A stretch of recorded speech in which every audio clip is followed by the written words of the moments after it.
اعوذ باللہ من الشیطان الرجیم بسم اللہ الرحمن الرحیم رب اشرح لی صدری ویسر لی امری واحلل عقدۃ من لسانی یفقہوا قولی واجعل لی وزیرا من اہلی رب زدنی علما رب زدنی علما رب زدنی علما آمین۔ بسم اللہ الرحمن الرحیم۔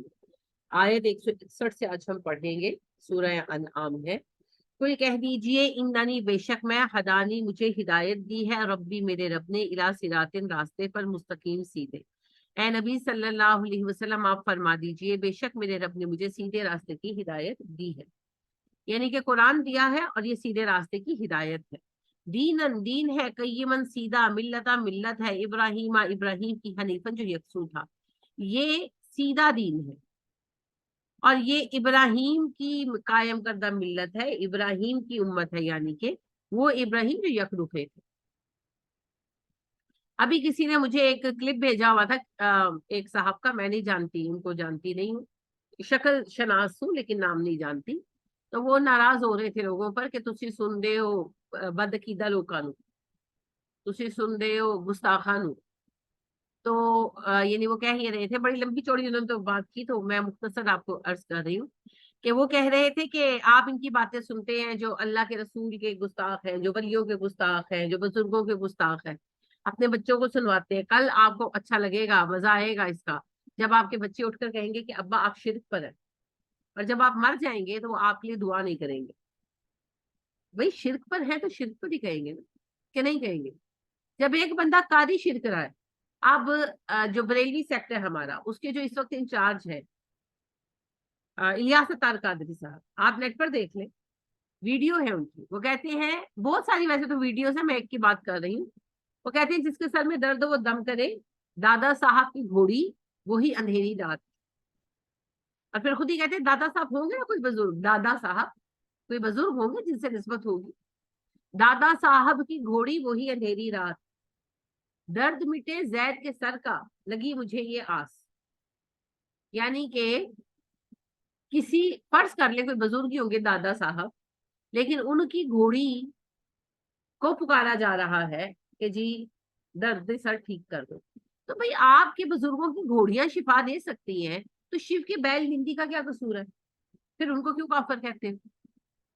پھر وہ بھی صحیح کرتے ہیں۔ پھر شیعوں کے زنجنا کا کیا قصور ہے؟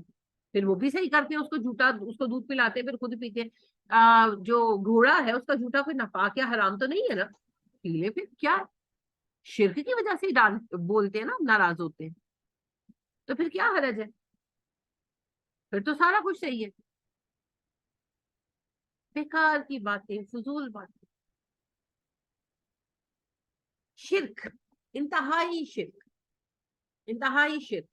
اب خود میں اب نیچے والوں کی بات نہیں کرتی، الیاس اطہر قادری صاحب کا ایک اور کسی نے مجھے سوال کے لیے بھیجا تھا ویڈیو کلپ، آپ کو نیٹ پر مل جائے گا، یوٹیوب پر۔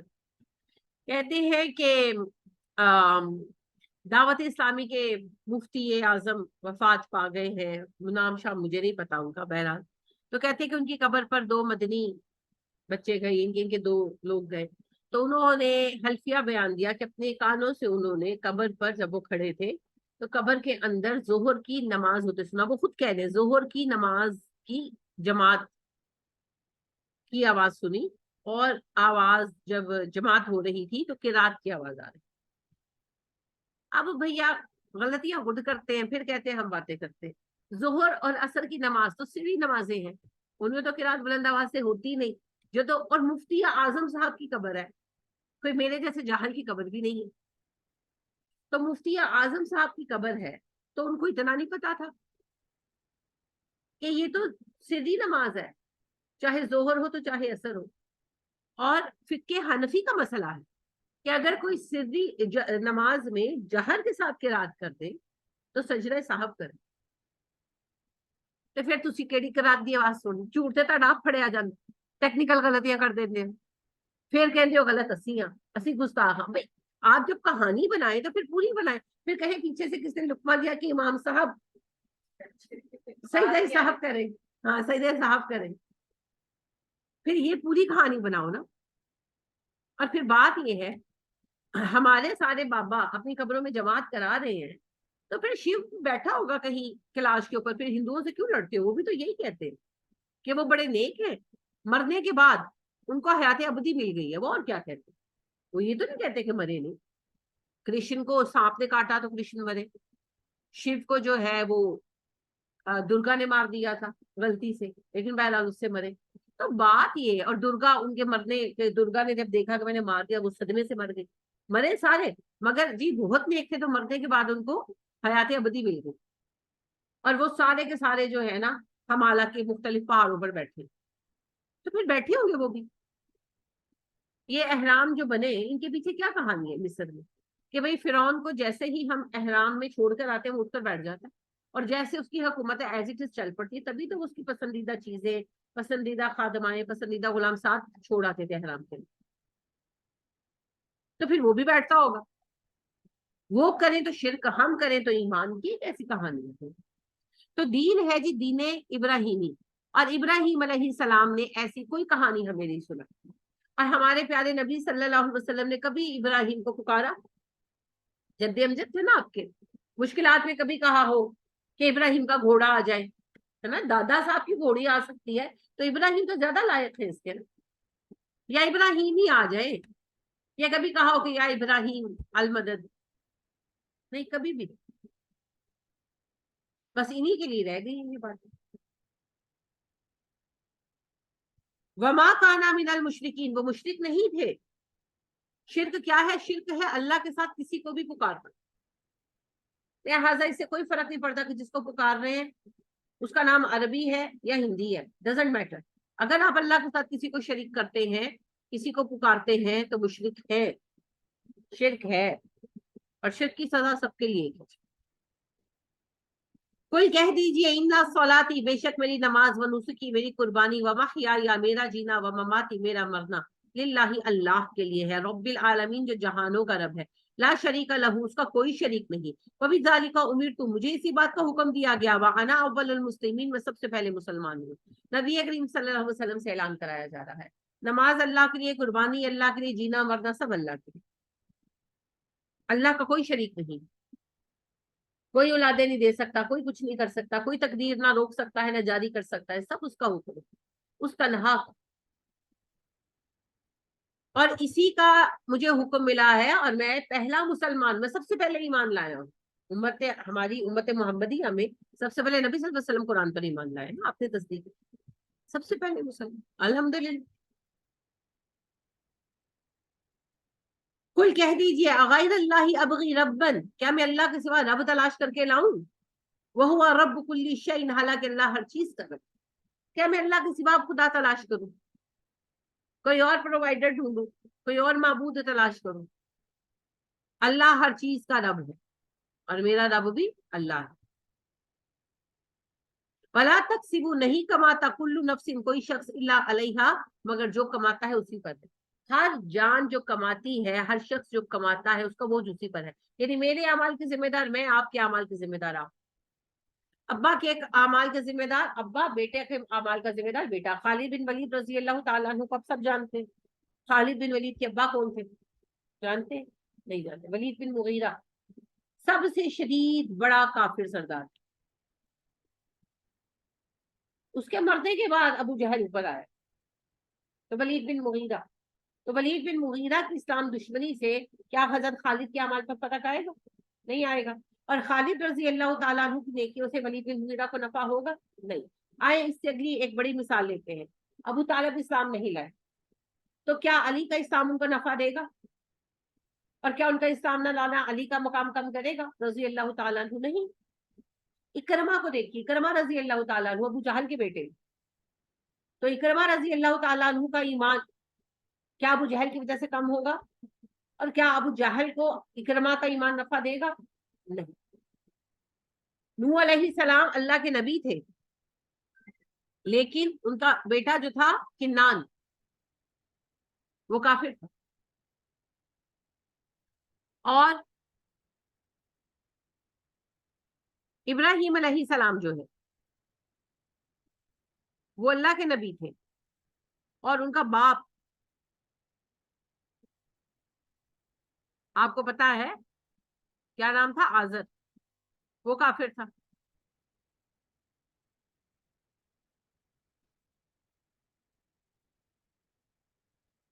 پلیز ایک سیکنڈ.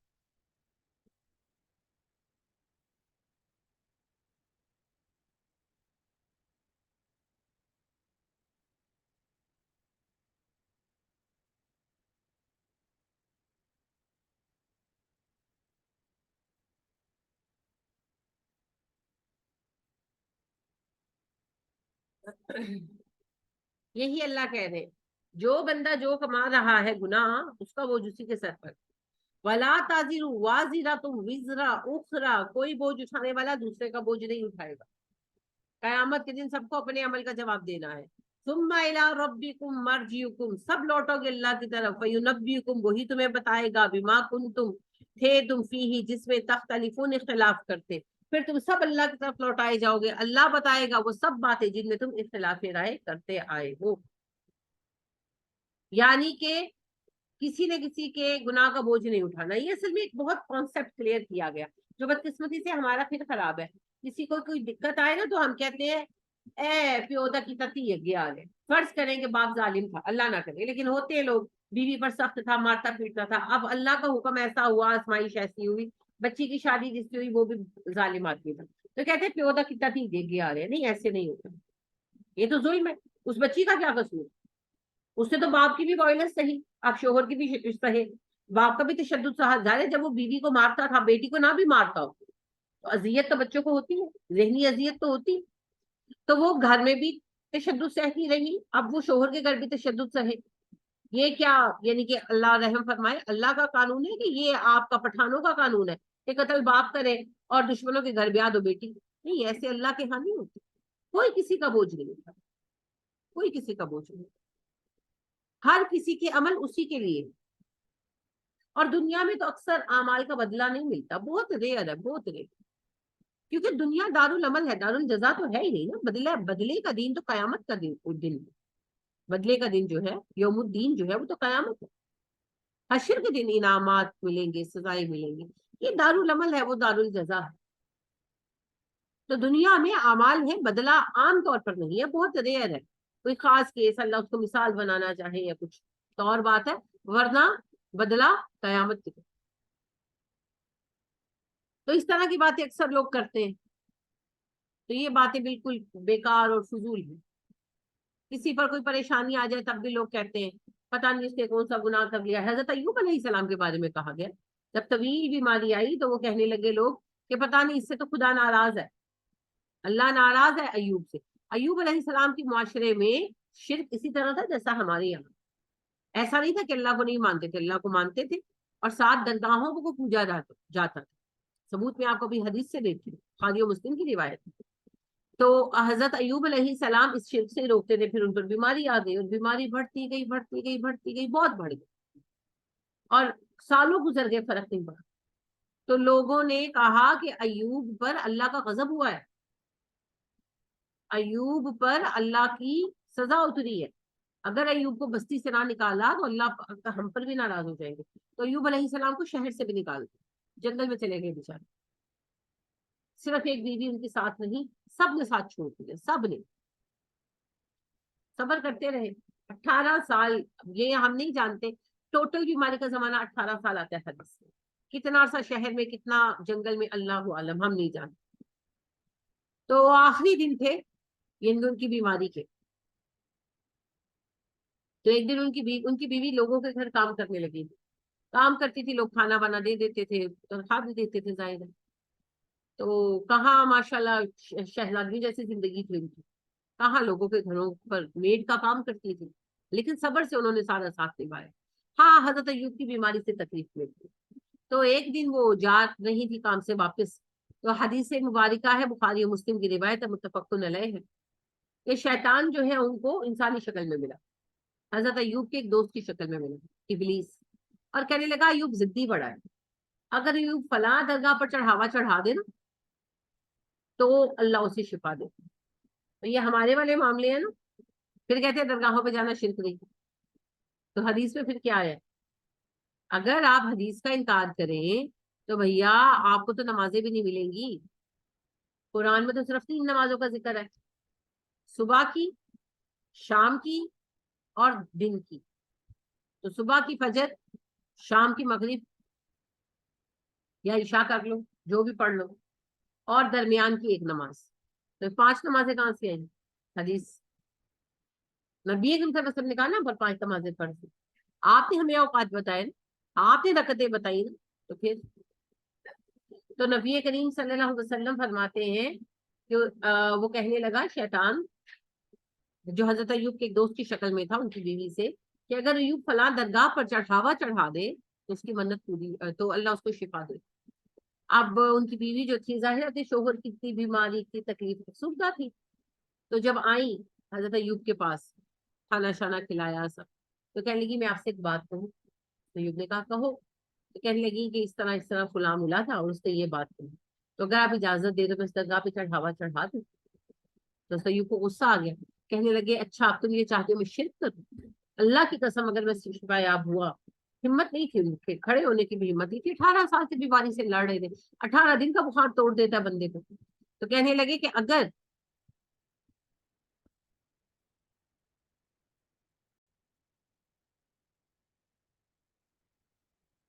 ہمت نہیں تھی، کہنے لگے اگر اللہ نے مجھے ہمت دی، صحت دی، تو تمہیں 100 ضربے لگاؤں گی. کہ تم نے شرک کرنے کی بات کی، پھر صحت یاب ہو گئی. اب غم ہوا کہ جس بیوی نے اتنا ساتھ دیا اس کو مارو، قسم کھائی ہوئی. تو پھر اللہ نے کہا کہ آپ 100 دن کے لیے مر باندھ دیں اور مار دیں، آپ کی قسم پوری ہو جائے گی. یہ کہا تھا نا 100 ضربے ماروں گا، یہ تھوڑی کہا تھا 100 جوتے ماروں گا یا 100 تھپڑ ماروں گا، بس کہا تھا 100 ضربے لگاؤں گی. اللہ کی قسم تمہیں 100 ضربے لگاؤں گی. تو اللہ پاک نے کہا 100 دن کے لیے اور مار دیں باندھ کر، قسم پوری ہو جائے گی. تو آپ دیکھیں اس طرح سے آزمائشیں ہوتی ہیں. ہمارے یہاں کسی پر آزمائش آ جائے تو کیا کہتے ہیں؟ پتہ نہیں کیڑی کی آگے آ رہی. ہم دوسروں کے بارے میں فوراً اس طرح کی باتیں کرتے ہیں. تو بات یہ ہے کوئی کیتی کسی کے آگے نہیں آتی. آزمائشیں یہ فیصلہ اللہ پہ چھوڑ. نبی کریم صلی اللہ علیہ وسلم کے بھی تو سارے بیٹے فوت ہوئے، آپ صلی اللہ علیہ وسلم بھی تو ہمیشہ ایک کے بعد ایک آزمائش پہ رہے. تو یہ ضروری نہیں ہے، اس کا انحصار اگلے کے رویے پر. اگر آزمائش میں اگلا جھکتا ہے اللہ کے سامنے تو یہ اللہ کی آزمائش ہے، اور اگر سرکش ہوتا ہے تو یہ سزا. لہٰذا اگلے کے رویے کو دیکھیں، بس لوگوں کے بارے میں فتوے نہیں ہمیں دیتے. وَهُوَ الَّذِي وہی رب ہے جس نے جعلکم بنایا تمہیں خلائف الارض زمین میں جانشین، ورفع بلند کیا بعضکم بعض کو فوق بعض بعض پر درجات درجوں کے اعتبار سے، لیبلوکم تاکہ آزما لے فیما آتاکم اس میں جو تم دیے گئے. وہی رب ہے جس نے تمہیں زمین میں جانشین بنایا اور تمہیں تمہارے بعض کا درجہ بعض پر بڑھا دیا تاکہ وہ تمہیں اس میں آزمائے جو تمہیں دیا ہے. یعنی اللہ کہتے ہیں میں نے جو تمہارے درجات بڑھائے ہیں، دنیا میں ہے نا کوئی امیر ہے، کوئی غریب ہے، کوئی مالک ہے، کوئی نوکر ہے، ایون شوہر بیوی کے بھی درجے میں فرق تو ہے. تو اللہ کہتے ہیں یہ تو صرف آزمائش ہے کہ جس کو ماتحت بنایا ہے وہ اپنا فرض پورا کرتا ہے، جس کو حاکم بنایا ہے وہ اپنا فرض پورا کرتا ہے. بس دنیا میں تو سب عارضی ہے، ہم دونوں میں فیل ہے نا. کام کرنے والے کام چور ہیں. ابھی ایک چھوٹی سی بات ہے، آپ کو پتا ہے جو بچی میرے پاس کام کرتی تھی، اچھا کام کرتی تھی، لیکن سامنے سے پیچھے سے کوئی نہیں کرتا. تو وہ میں گئی ہے تو وہ ظاہر ہے میں خود سب اپنا دیکھ رہی ہوں. تو میں نے ایک دراز اس میں رومال پڑے رہتے، تو میں نے رومال کی دراز کھولی تو ایک کاکروچ، دوسرا کاکروچ، تیسرا، وہ پوری پوری کالونی بنی ہوئی تھی. وہ میں نے اسپرے کیا، خیر وہ ایک دفعہ کیا، 2 دفعہ کیا، پھر وہ مرے، پھر میں نے نکالا تو وہ کیا روٹی، وہ رومال نہیں جھاڑتی تھی، وہ روٹی کے چھوٹے چھوٹے ٹکڑوں پر وہ کوئی کاکروچ آیا اور وہ انڈے دے گئے. ابھی تو یہ 3 4 نکلے تھے، ابھی اور نکلنے تھے کیونکہ اتنے انڈے اس کے وہ تھے کالے کالے چھوٹے چھوٹے. پھر سارا میں نے کلین اپ کیا. بات کیا ہے، یہ کیا ہے، یہ کسی ایک میڈ کی بات نہیں ہے، یہ میڈ کا نارمل رویہ ہے. اوپر سے کام کرنا، آگے سے نہ کرنا. یہ کیا ہے، یہ رویہ کام چور، دیانت نہیں ہے نا. جس کام کے آپ پیسے لے رہے ہیں آپ اس کام کو پورا کریں. ہر طرف یہی حال ہے. سرکاری دفتر میں جاتے ہیں تو وہ کام نہیں کر رہے ہوتے، پرائیویٹ والے بھی نہیں کرتے جہاں ان کو موقع ملتا ہے. ہاں آپ پرائیویٹ والوں سے کام لیتے ہیں، ان کے سر پہ ڈنڈا رکھتے ہیں، ڈنڈا نہ ہو تو وہ بھی کام نہ کریں. تو اس کا مطلب یہ ہے نا کہ ہم لوگ بددیانت ہیں. اصل بات یہ ہے. اور جو مالک ہے وہ ظالم ہے. جو ہتھے چڑھ جائے پھر اس کو نچوڑتے. تو دونوں طرح سے ہم لوگ اپنی ذمہ داری نبھا نہیں پاتے. یہی سبب ہے ہماری تباہی کا، ہماری مسائل کا. تو اللہ کہتے ہیں کہ اگر کسی کو نعمتیں ملی ہیں تو وہ بھی آزمائش کے لیے، تنگ دستی ہے تو وہ بھی آزمائش کے لیے. ان ربک سریع العقاب، بے شک تیرا رب جلد سزا دینے والا. یعنی کہ جس نے غلط کیا اسے سزا ملے گی اور جلد ملے گی، اس قیامت کا دن مراد. وَإِنَّهُ لَغَفُورٌ رَحِيمٌ، وہ بہت بخش دینے والا مہربان بھی ہے. ایسا نہیں ہے کہ وہ صرف سزا ہی دے گا، وہ معاف بھی کرے گا، لیکن معافی کے لیے خود کو لائق بنانا ہوگا. تو بخش دیتا ہے، وہ مہربان ہے، لیکن کوئی سبب تو لائے. ٹھیک ہے، تو اللہ سے معافی لینی ہے یا سزا، اس کا انحصار کس پر ہے؟ ہمارے کرتوتوں پر. قیامت کا دن انعام کا دن بھی ہے اور سزا کا دن بھی. ڈیپینڈز آن اس کہ ہم کس لائق ہیں. جس لائق ہم ہوں گے وہ ہمارا انجام ہوگا. اللہ ہمیں نیک اعمال کی توفیق عطا فرمائے، آمین. سورہ انعام ہماری ختم ہو گئی ہے. سورہ آراف کل شروع کریں گے. اگر آپ کا کوئی سوال یا کوئی بات ہو تو پوچھ.